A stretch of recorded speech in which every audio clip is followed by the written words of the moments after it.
Hello, welcome to my channel. My name is Claudine. This channel is dedicated to ghostly experiences and alien abduction. Today I'd like to share with you 3 ways to remove ghosts from your home. But before we get started on those 3 ways, I'm going to remind everyone, please practice spiritual protection before you do any type of spiritual work. So take a moment to pray and call in your angels, spirit guides, and higher light beings to help you do your work so you can stay protected. Now let's get to the 3 ways to remove ghosts from our homes. Number 1, cleanse. I like to work with sage. Other people from other traditions may like to work with other items, but sage is tried and true with me. So I'm just making the suggestion for you. And when working with sage, we want to remember that when we use sage once, that doesn't mean it lasts forever. So a lot of times we use sage several times through the week. But to get started, we will work from one end of the home to the other end of the home with the lit sage. And please make sure you have a shell or something that is not flammable that the sage can rest in to help protect from sparks. But we want to move through the house with the sage and picture with your higher light beings pushing the ghost towards the door that is open or the window that you have open, and push that ghost out of the house. Then you want to immediately close the door or window. And that brings us to number 2, creating boundaries. I like to work with salt, creating boundaries. So I will pray over the salt, bless the salt, and then make a line of salt in the windowsill from one edge of the windowsill to the other. So I typically work from the left to the right, and while I'm laying down the salt from the left to the right, I will ask my spirit guides and angels to please bless and protect the windowsill. And I do that in front of every doorway and every windowsill in the home. Another place that I like to put the salt is around everyone's bed. So make a complete circle around the perimeter of everyone's bed in the home.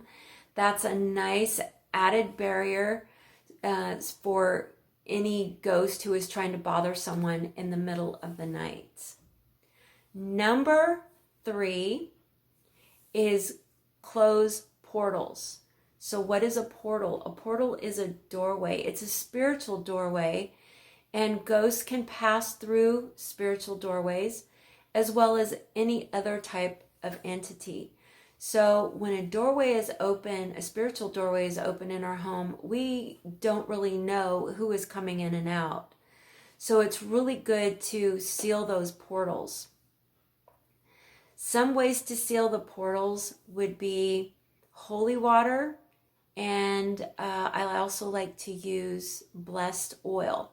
So a typical home might have portals that the people in the home don't even realize are portals, such as mirrors and television screens and computer screens. So it's been known for thousands of years that ghosts and other energies can move in and out of mirrors. But I've noticed that modern technology has also brought in other types of portals, and I've seen ghosts move in and out of televisions and computer screens.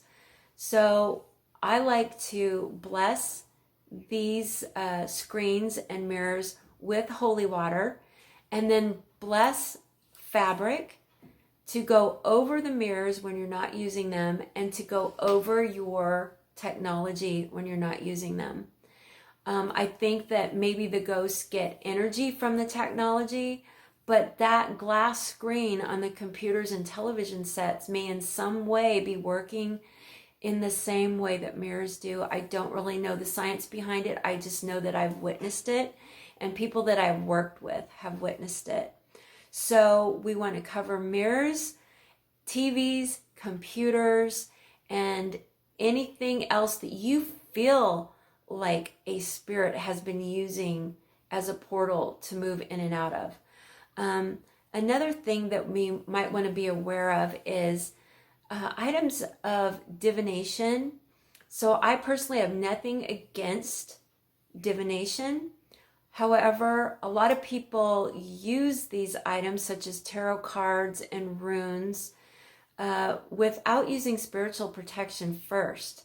So if a person has these items in their home and they have not always used spiritual protection, every single time they use them, they might end up as being doorways or portals of all types of energies into your home. So please be careful of that. This is Claudine Sinclair. If you have any more questions, my email address is right at the bottom of this video. 3 things we learned today. Basics 101, how to remove ghosts from our home. Number 1, cleanse. Number 2, create boundaries. Number 3, close portals. It was nice spending time with you today. Have compassion with yourself. Be kind to yourself. I'm doing more videos. If you have any questions, please just get a hold of me. I'd be happy to help you. Have a good day.